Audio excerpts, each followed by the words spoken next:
ಎಲ್ಲರಿಗೂ ನಮಸ್ಕಾರ. ಇದು ನಿಮ್ಮ ಡಾಕ್ಟರ್ ಶ್ರೇಯಾ ಮಾತಾಡ್ತಿದ್ದೀನಿ. ಆ್ಯಂಡ್ MBBS ನಂದು ಇನ್ನು 2.5 ತಿಂಗಳಿದೆ.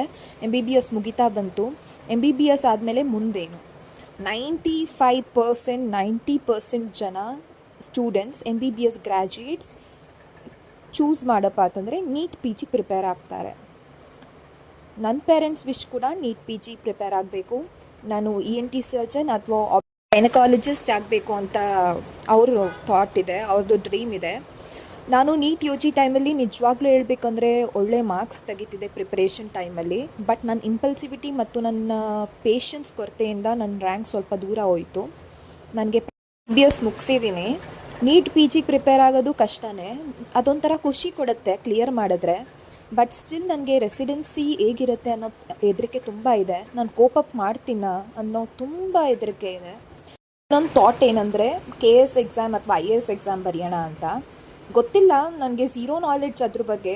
ಬಟ್ ನಿಜವಾಗ್ಲೂ ಕಷ್ಟಪಡಬೇಕು ಅಂತ ಯೋಚನೆ ಮಾಡಿದ್ದೀನಿ.